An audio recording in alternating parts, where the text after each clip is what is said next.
नमस्कार, मैं हूं निकिता और आप देख रहे हैं सत्यहिंदी.com। चलिए एक नजर डालते हैं अब तक की सुर्खियों पर। बांग्लादेश में इस्कॉन से जुड़े चिन्मय कृष्ण दास की जमानत याचिका को चटगांव की एक अदालत ने खारिज कर दिया है। आपको बता दें कि चिन्मय कृष्ण दास के खिलाफ बांग्लादेश दंड संहिता की धारा 120B, 124A, 153A, 109 और 34 के तहत देशद्रोह का मामला दर्ज है। उन पर आरोप है कि उन्होंने 25 अक्टूबर को चटगांव के न्यू मार्केट इलाके में बांग्लादेश के राष्ट्रीय ध्वज का अपमान किया था।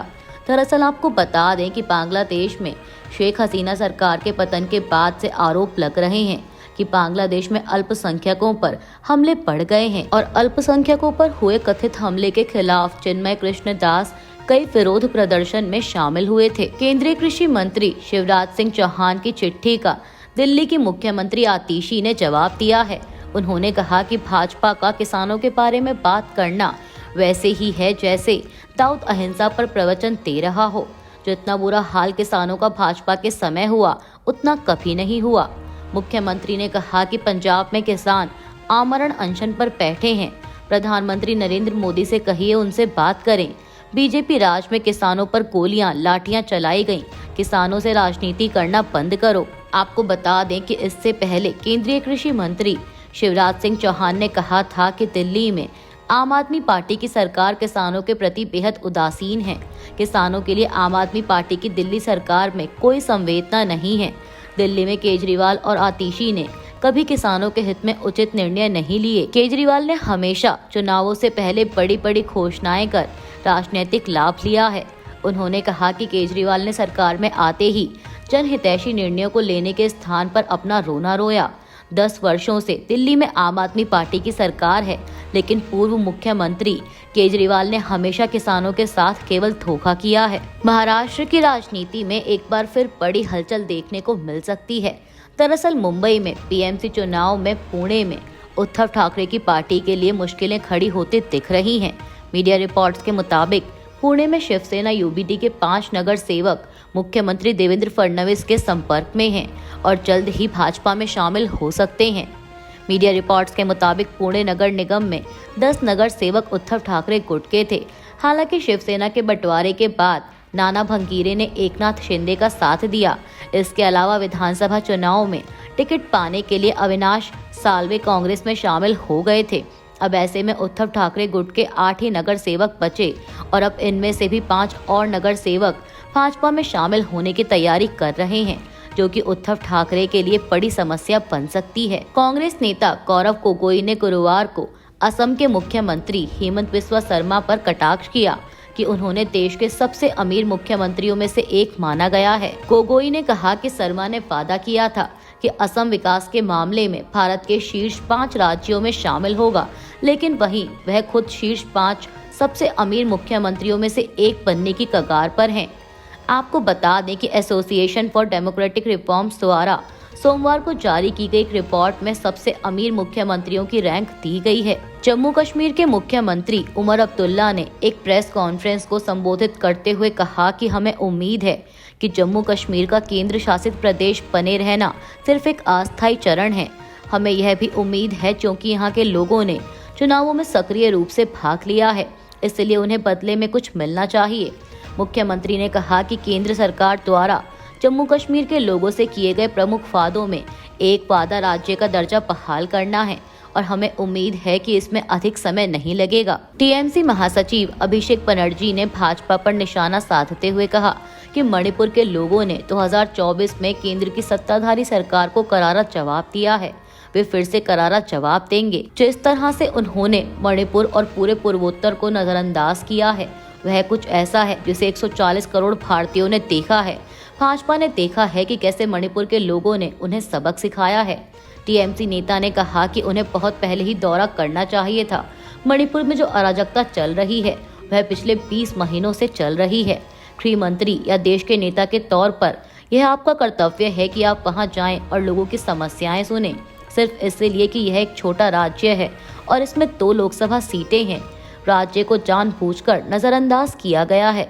यह बेहद दुर्भाग्यपूर्ण है। पीटीआई की एक रिपोर्ट के मुताबिक भोपाल गैस त्रासदी के 40 साल बाद बंद हो चुकी यूनियन कार्बाइड फैक्ट्री से 377 टन खतरनाक कचरा निपटान के लिए भेजा गया है।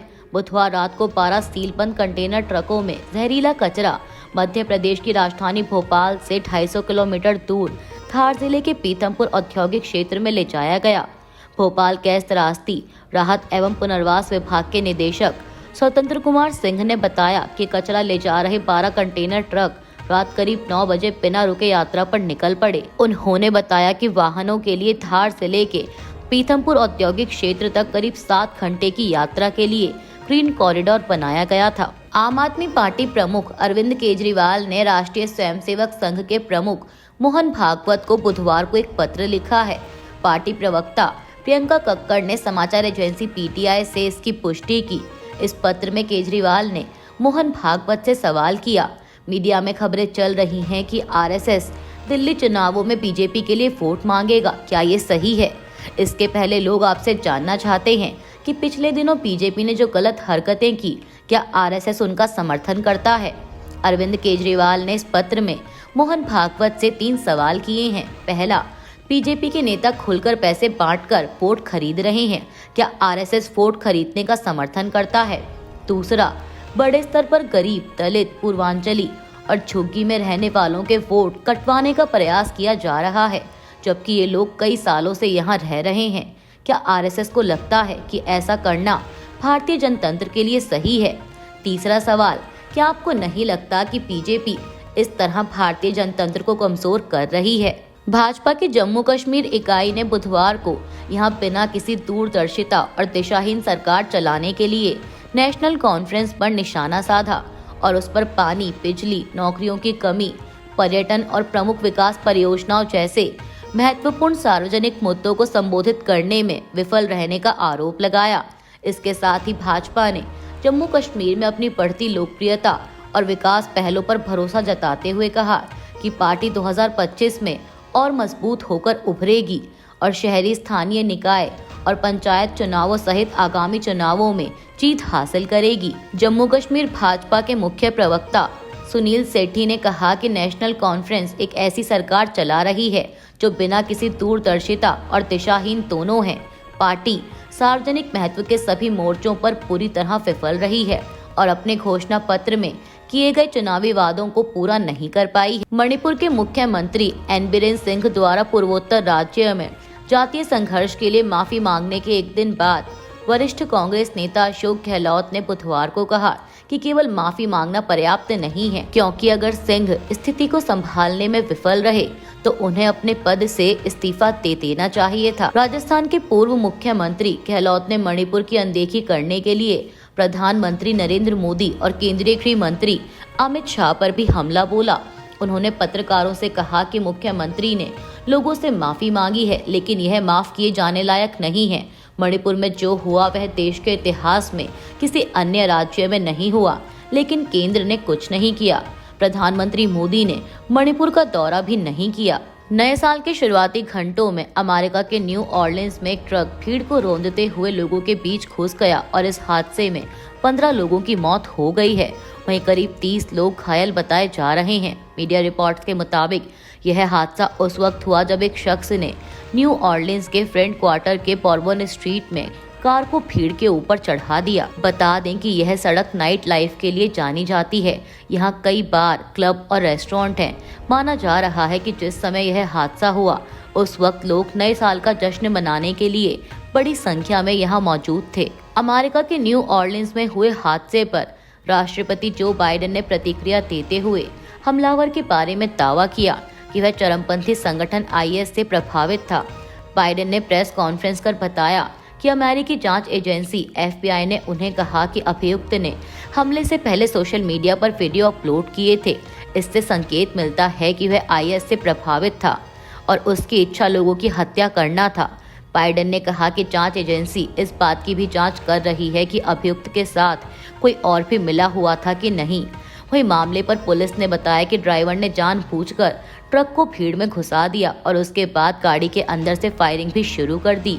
इसके बाद संदिग्ध ट्रक ड्राइवर पुलिस की गोली से मारा गया। अभी के लिए बस इतना ही। बाकी की खबरों के लिए बने रहिए सत्यहिंदी.com के साथ।